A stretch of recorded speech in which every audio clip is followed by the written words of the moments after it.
Hello and welcome to Fresh Ideas from Whole Foods Market. Today we have a great show for you. We have our seafood team leader from Prospect Street Whole Foods Market, Greg Giovanni, and myself. We're taking you through some Lenten seafood specialties.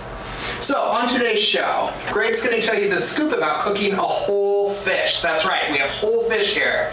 Steamed bronzini with Julienne vegetables and white wine, and we have a recipe for you for that. He's also going to show you how to safely shuck an oyster. He's going to show me how to do that too, because I need to know that. It gets kind of dangerous with me and an oyster knife. And then we're going to have the oysters with a raspberry mignonette sauce, and Greg's going to make it right here. We're going to give you that recipe as well.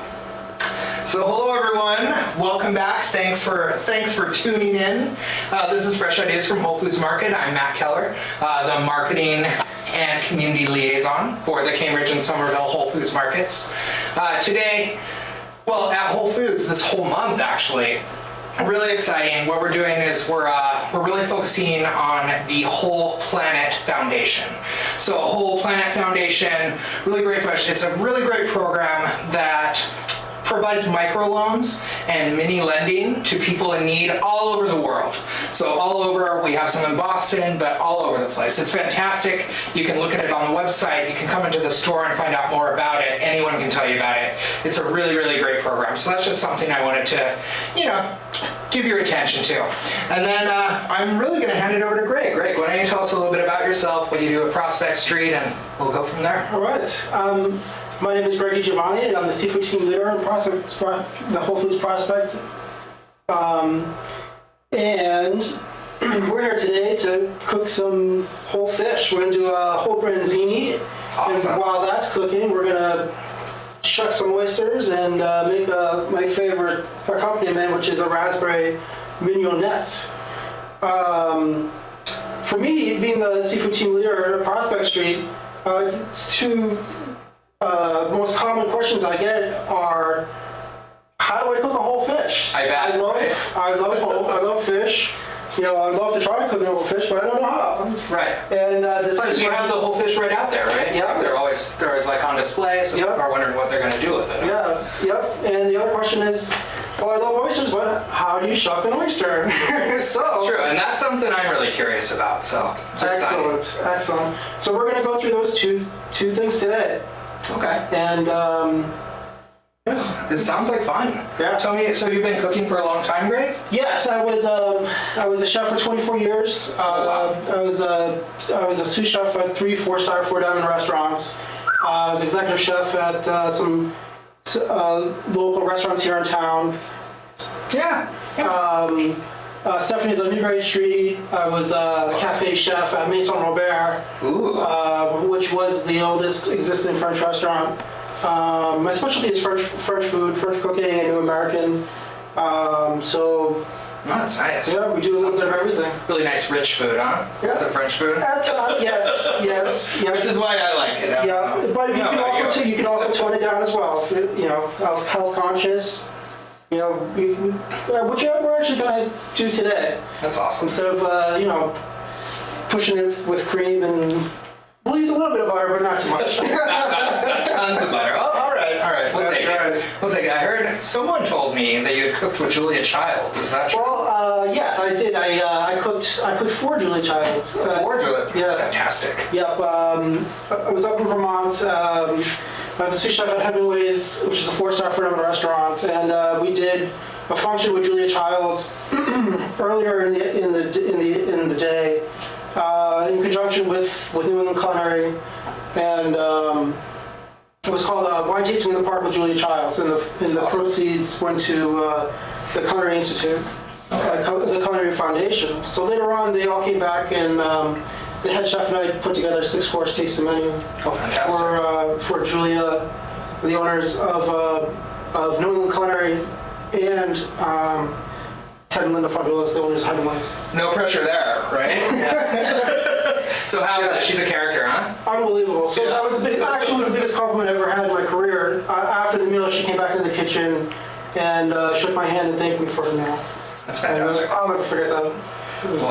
That was it. Great. I'm so excited you're here. I can't wait to see what you have in store for us. All right, let's get started. Let's do it. Yeah. So this is our whole Brinzini right here. Oh, wow. This one's already been cleaned. So at the seafood counter, don't be afraid to ask them, you know, whatever you want of your fish. If you want it filleted, we'll fillet the fish for you. If you don't want the bones, we're gonna descale it, take the gills out, the fins. If you want the head on, head off, tail, whatever. You'll do everything. We'll take care of it. So if you order the whole fish, you can fillet it too? Like you Absolutely. take all the bones out and everything? Yep, we'll fillet the fish down and Oh, that's fantastic. and clean it right up for you. Yeah. Okay. Yeah.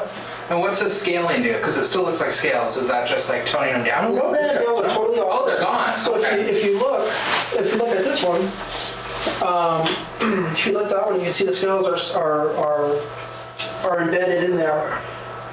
The scales are totally embedded in there. Oh, great. Yeah, there's no scales. Oh, wow. Yeah. Here, let's let people see. There you go. All right. So yeah, you can definitely tell. So all the scales there, and then that's just been completely scaled. That's right. Fantastic. Yep. All right, so we're gonna start off by seasoning our fish. Okay. We do seasoning, a little bit of salt on the inside and outside. Okay. That's just kosher salt. This is kosher salt. Okay. I always use fresh cracked black pepper. I love fresh pepper. It always smells so good. Oh yeah. Too much though, get all sneezy. Has a nice little bite to it. Yeah, right? Inside as well.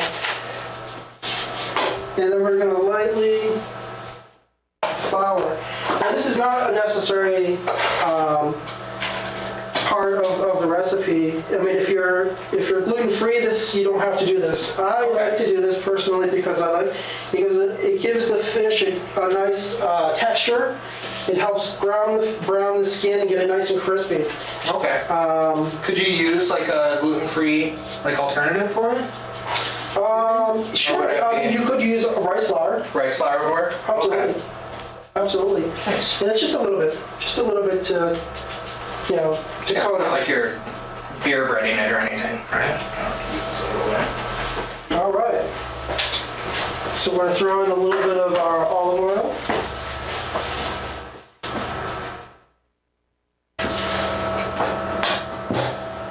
And a little bit of butter. I like to use both. I like to use olive oil and butter. Oh, okay. Now what does that do? The olive oil is great. It has a little higher smoke point, and the butter adds a lot of nice great flavor. It will help. And they don't counteract or anything. It's just work together perfectly. Exactly. I didn't know that. Okay. I've always been scared about having. It's either one or the other. I'm gonna use both from now on. Yeah. No, I prefer at least with fish. Just get it right in the pan there. You already have your skillet nice and hot. Yep. Skillet's nice and hot. We're gonna brown up both sides. So probably like about 3 minutes per side. Okay. And then after that, we're going Pretty quick. After that, we're gonna throw in our vegetables and make our sauce. Oh, great. So I think maybe while we're browning our fish, maybe I'll demonstrate how to julienne our vegetables since we're doing. Hey, why not? Since we're doing. Now, julienne, that's a French term, Yes. right? So julienne, it refers to a matchstick size, which would be roughly 2.5 inches by a quarter inch. Okay. So this is a leek. Leeks in the lily family, and it's filled with layers. So to get a nice julienne, we will peel the layer out Okay. and spread it out, and simply cut our matchstick pieces out of it. And you get beautiful, nice pieces right there. Okay. And what's the reasoning behind it? Just for aesthetics? For or is it- aesthetics and cooking time. So a larger cut will obviously take a lot longer to cook. Since this whole procedure is probably only going to take like 15, 20 minutes, by julienne the vegetables, they'll be fully cooked at the end of the cooking process. Oh, okay. Yep. Fantastic. It smells good in here. I bet you wish you were in the studio right now. That's really good. So we're just going to take a look. We're almost there. All right.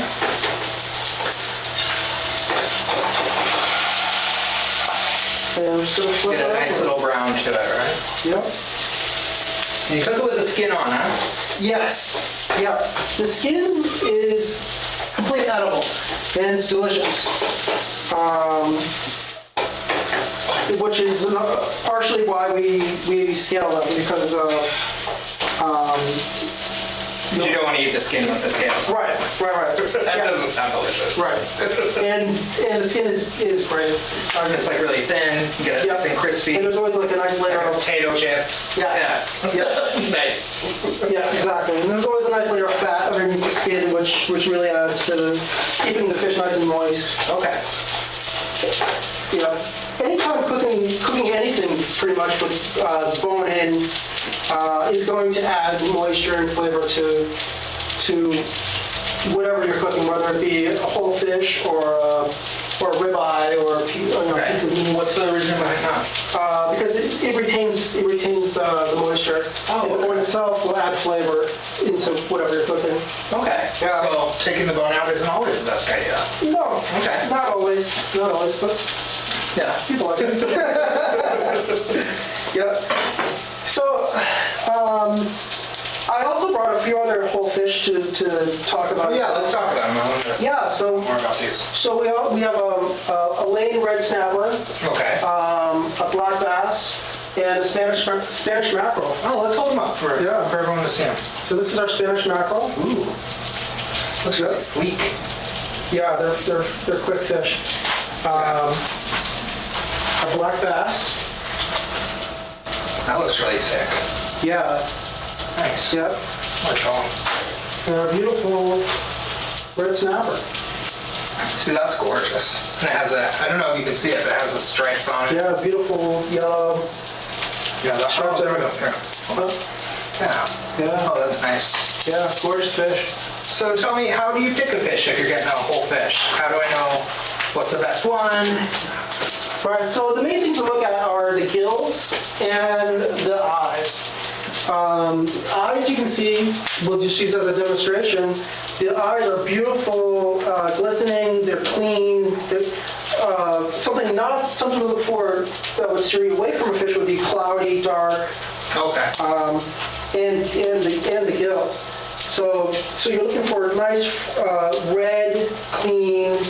Oh, so you just open them right up and check it out. Yep, See? yep. You're looking for like nice, fresh, red, clean, bright gills. Okay. Yep, That's easy.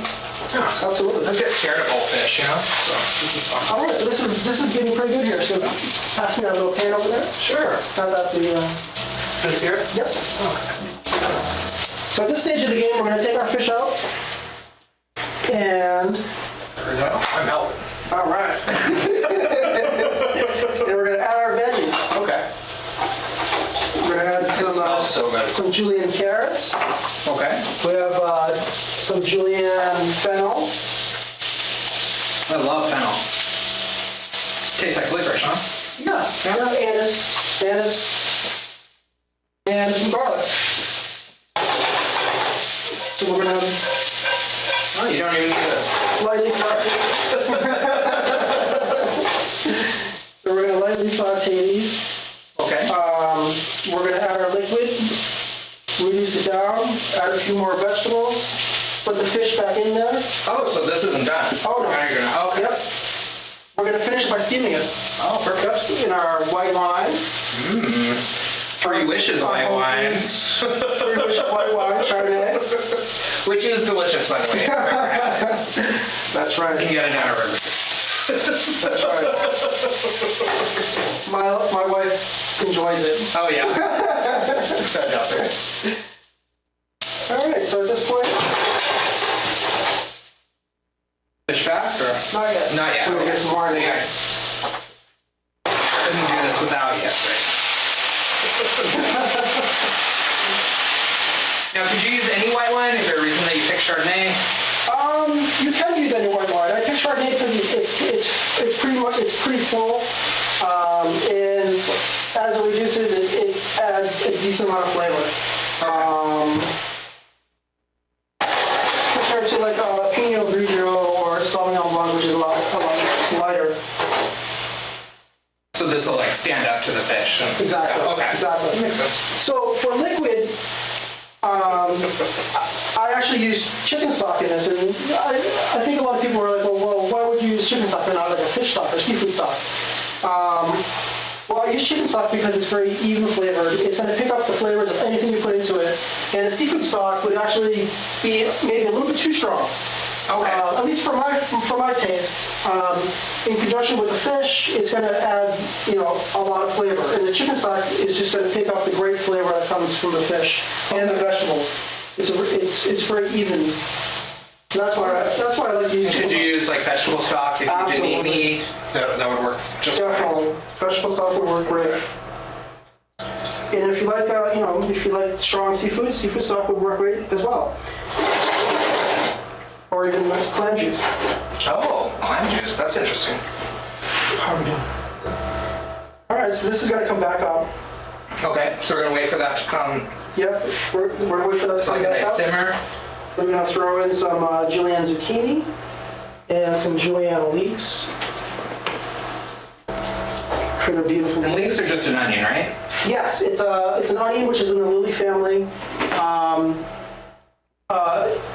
as well as garlic and fancy shallots. It's yeah, a little bit not quite as strong. Right. Okay. Very even. Great. And we have some herbs. I love cooking with herbs. No, there's nothing like fresh herbs on it. That's right. So we have fresh thyme, tarragon, and chives that we're using today. And with this weather, you're gonna start planting your garden soon, huh? Oh, here you go. So excited. we're gonna take our fish, throw it back in there, Okay. Beautiful. and close it up. Should just use another pan over top of it, huh? Yeah. I mean, It's easy. if you don't have a cover for your pan at home, just throw another pan on top of it. That's what I do. Oh, great. Okay. Yeah, if you've ever been in my kitchen, there aren't any pan covers. So now I know. I can still cook like a chef. All right, so we're gonna do some oysters while that's finishing up? Yeah. All right, I'm excited. All right.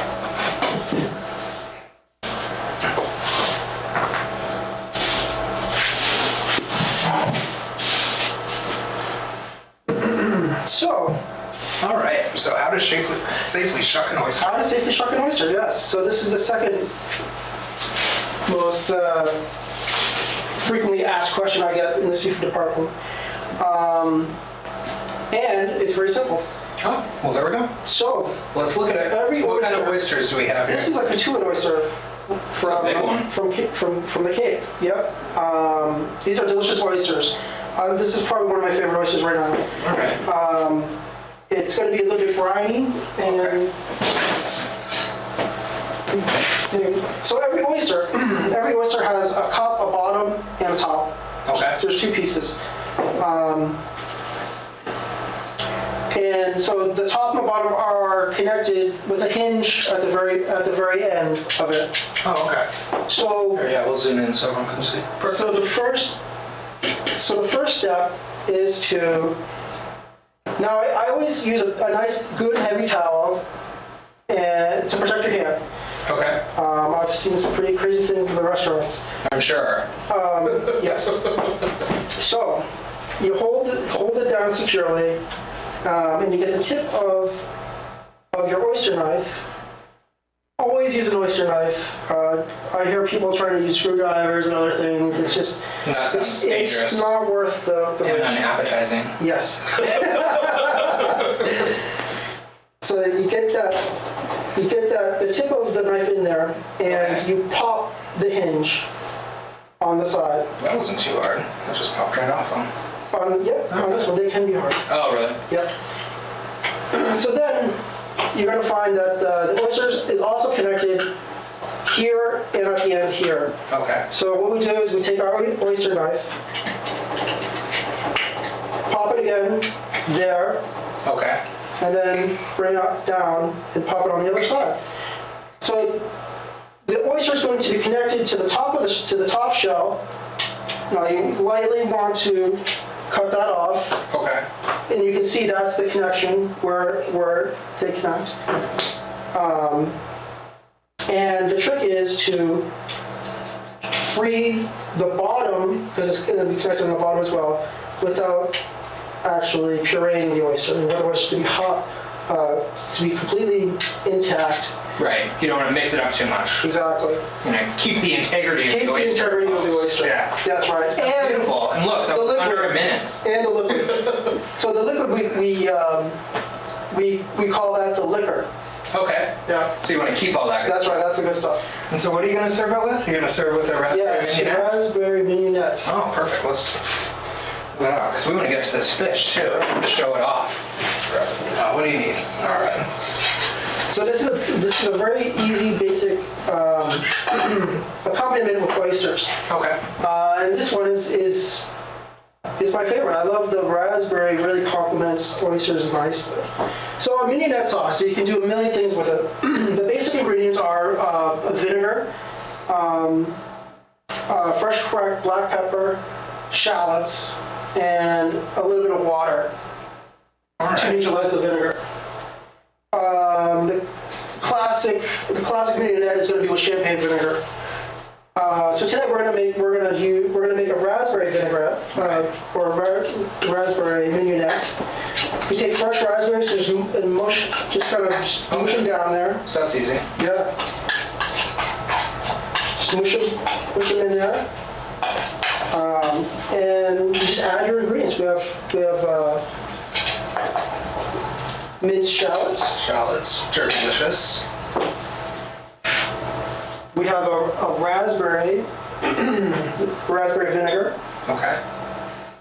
Now, could you just use any type of vinegar? Or Yep, you could. That just enhances more raspberry flavor. Exactly, it enhances the raspberry flavor. Okay. Yep, you could use red wine vinegar. You could use sherry vinegar. Champagne vinegar. Champagne vinegar is great. That's what I learned from a couple shows ago, if you remember. It's a staple in my kitchen now. It's delicious. It is awesome. It has a nice, good smoky flavor. A little bit of fresh cracked black pepper. Okay. And water, Okay. just to neutralize a little bit. Oh, okay. So it's not too. Just what's not, in your face vinegar. Of course. And that's what it looks like. Oh, it's quick. It's beautiful, red. That's beautiful. Yep. It's really nice. Oh yeah, you can see it over there. Looks great. Yep. So I mean, there's a million things you can do with this. We're gonna put it on an oyster, huh? Oh, we are. You can tell I really want to eat this oyster, right? Boom. There you go. All right. You mind? No, please. Ah, I'm excited. Yes. Coated oyster, Yes. right? Okay. Down the hatch. That's delicious. Yeah. Thank you, Greg. Yeah. The natural salt from the oyster combines with the acidity of the mignonette Yeah, it's sauce. perfect. Like perfectly balanced. A little bit of like tart at the end. Oh, it's delicious. Yes. All right. Yeah, that's great. How are we doing? Not bad. Okay, so we're pretty much ready to go on this guy. Oh, perfect. Here, let me get this out of your way. So, I mean, as you can see, it's really not all that difficult cooking a whole fish. No, and you can eat oysters while you're doing it. And you can eat oysters, You have time. which I recommend. I'll be doing that Yes. later on tonight. That was delicious. Thank you. My pleasure. Ooh, look at that. Yep, so Perfect. Perfect. That would do that. So everything is cooking together. It's melding beautifully.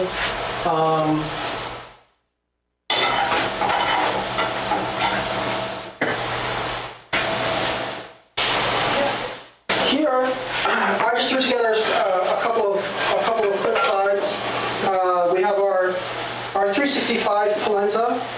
I just took that, cut a nice piece out of it, and That looks fancy. tossed it with olive oil and herbs. Any herbs out of your cabinet will work. I used rosemary, oregano, and thyme, and then some roasted asparagus. Simply just olive oil. You can throw a little bit of garlic in there and roast it off. Easy.